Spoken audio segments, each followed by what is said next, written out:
Hey everyone, this is James from TDB bringing you another Inbetweenisode. Today we are going to be doing a blind comparison between two tools from 2003, the Jiaji and the Jiaji. So this is a classic Xiaguan production, and this is right before, kind of everything changed for the big factories like Dai and Xiaguan. So generally speaking, 2003 tea is quite a bit more expensive than 2004, which is also more expensive than 2005 when the shift started to happen. And, that does kind of continue for a while, but these are kind of seen as signature years where if you look at a 2003 tool versus a 2007 tool, you're looking at oftentimes something like a tenfold difference in price and a pretty big difference in quality too. So not all of that is totally unjustified whatsoever. So why do this comparison? Well, it's always fun to compare different teas with different storages. So these are both from Taobao vendors. One of these is from MXT, which is where I've done the bulk of my Xiaguan purchasing. And the other one is from Shunfeng, so it's been sent to me by Phobos, so thank you, Phobos.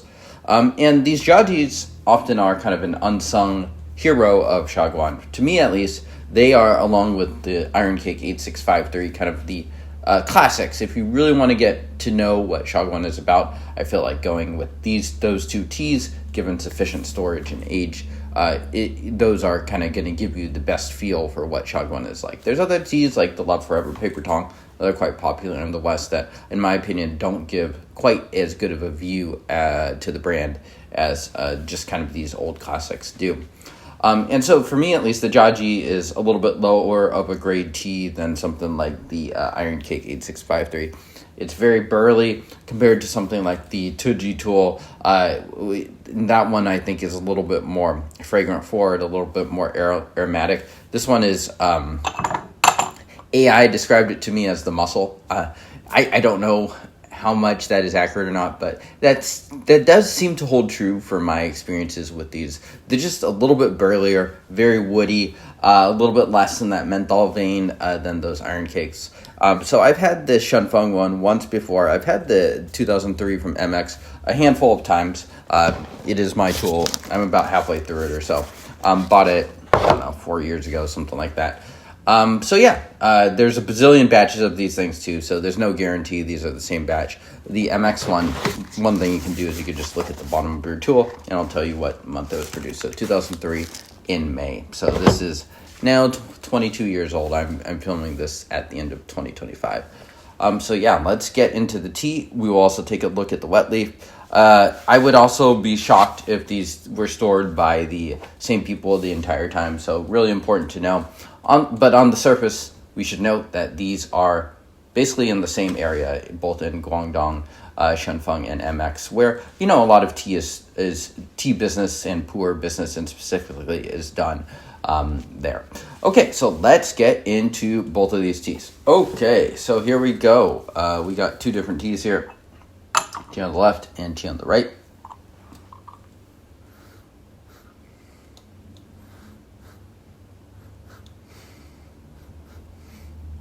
Smells kind of wetly stored as far as that goes. I had to guess initially that it smells a bit like how some of the teas from Shunfeng have smelled. It smells a little denser. I did my best to break these up as much as I could, but no one's ever perfect, so it's possible we're going to get slightly different extraction. The one on the right smells less wet than the one on the left, so we will start with this one. See how it goes. Cheers.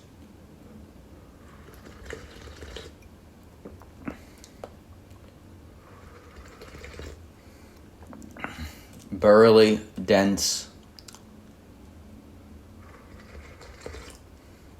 One thing I like about these even these inexpensive but very sturdily made things is just there's a lot of denseness in the body and the character. Sometimes you'll have a tea, and it could even have a decently big body, but it lacks kind of like that density, and so it can almost feel a little bit hollow.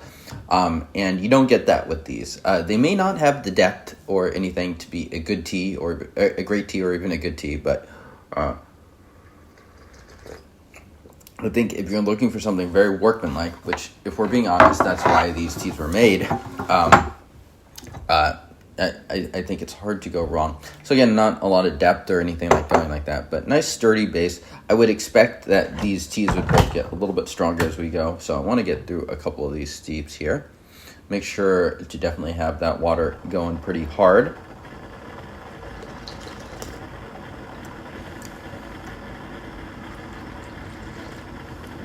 Okay, so this is wetter. It's definitely smoother.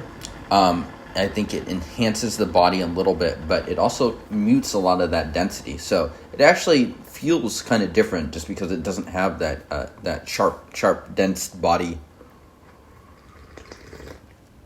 So if I had to guess so far, I would guess this tea on the left is the Shunfeng, just because that lines up more closely with my storage experience with their teas.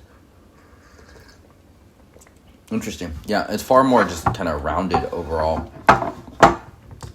Okay, so we will go snake style. So back to you, Shunfeng. Well, Shunfeng, tea on the left. And, you know, I could be wrong. I very well could be wrong. I think it's literally been a couple of years since I've had this tea from MX. So it's not at all fresh in my memory. I've had the tea from Shunfeng once earlier this year when I had it blind. And I was kind of trying to determine if it was an 8653 at that time. And I think I guessed correctly that it was not. But I was a little bit surprised it was a Jiaji. Okay, so we can see that there's a bit of a color difference brewing out here. We got darker on the left. And yeah, and they're both coming apart too. I'm using 3.8 grams because that's what I had left in this sample. So I matched that for the 2003. Yeah, continuing to just smell very much like wet wood and notes you would expect from something that's, I wouldn't say it's like wet storage, I'd just say it's wetter. In fact, in Xiaguan, you definitely want some degree of wettish storage. Natural Seattle storage would be a very bad way to store Xiaguan, in my opinion. Yeah, definitely way more lively in this one on the right. And sometimes it's maybe when we're describing these teas, they're both woody, but we're describing kind of the shade of wood, dark wood versus like more medium wood. So in my opinion, this one on the left, definitely kind of a darker wood base, a little bit wetter wood as well. You can smell some of that humidity versus this tea on the right. It feels, I don't know, more balanced. And, you know, when I was doing the Iron Cake 8653 comparison, one of the couple I've done of them, that's what the MXT felt like too. It felt like it was like a little bit less wet stored and a little bit just denser in its composition, and maybe sacrifice a little bit in terms of the body, but overall I'm a fan of kind of the vibrancy that comes across in those teas.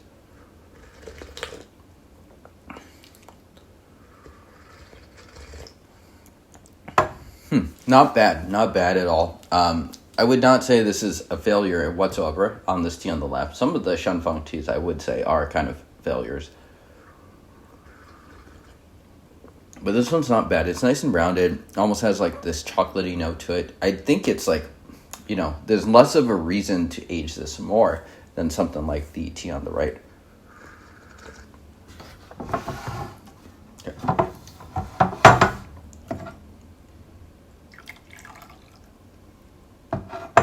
Okay, and let's see what we are getting here.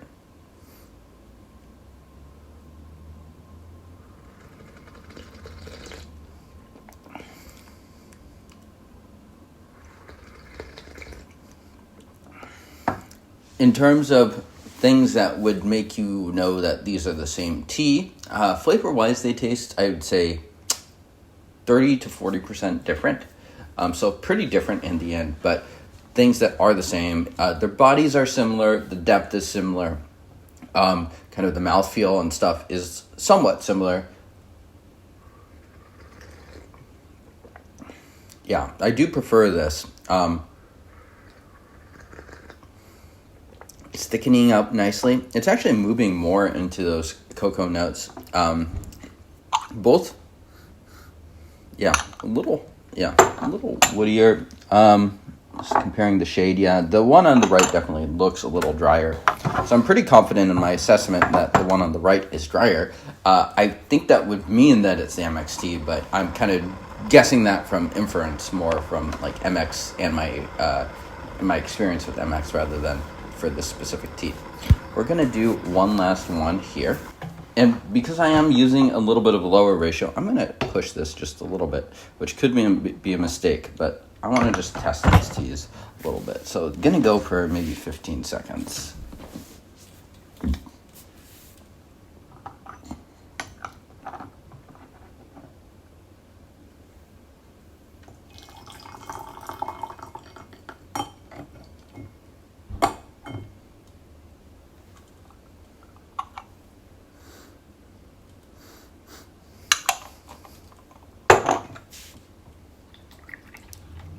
And while I drink this, I will do the reveal as well.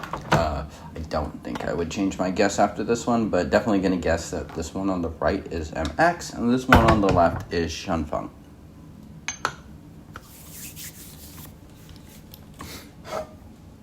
Yep, and I'm correct. B was MX and A Shunfeng. Okay, so yeah, not too surprised. Yeah, it's interesting. And to me, at least, I kind of baselined myself so much on MX storage and a little bit of Taiwan as far as Xiaguan goes. So it's interesting to get a little bit of different profiles depending on the storage. Perhaps I should order something like the Jiaji and Jiaji from Teas We Like if shipping opens up at some point from them, just as kind of like another educational contrast to see how those teas can do in something like Malaysian storage. Cheers.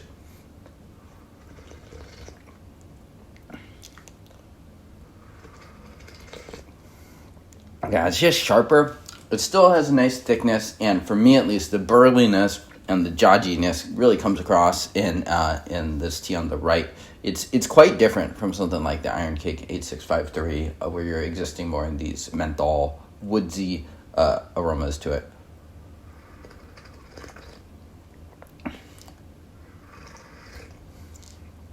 Nice thick, yeah, very surface level appeals to something like this. This is just, it's a very good just work drinker if you don't want to think too much about it, and you can get the brewing right. I mean, sometimes these teas are a bit of a challenge because the cheapest, most accessible daily drinkers sometimes are the hardest to brew, and you could definitely screw up the brewing this if you forget about it. But if you nail it right, I think it's a very, very sturdy, just kind of workman quality to these teas.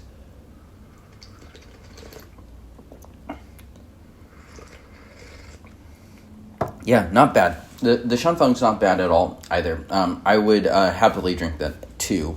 I would say if I were kind of given grades, they're both, it's like B for the MX and maybe B minus for the Shunfeng. So pretty minor difference. The tiebreaker mostly goes down to how the MX maintains that amount of liveliness in a pretty appealing way. So that wraps up this Inbetweenisode. Well, actually, I will show you the wet leaf at the end of this. So we'll take a quick look at that. Okay, so we can see the Shunfeng tea here, and then the MX tea over here. A little bit hard to tell on the camera, but the MX tea is definitely a little bit greener. Which is, more or less exactly what was revealed in the actual tasting. So everything lining up very nicely here. The Shunfeng tea just being stored a little bit wetter. Not irredeemably so whatsoever, but yeah, it does put it into a fairly smoother place to drink right now. So thanks for tuning in. Let me know how you like this episode. I will see y'all next time.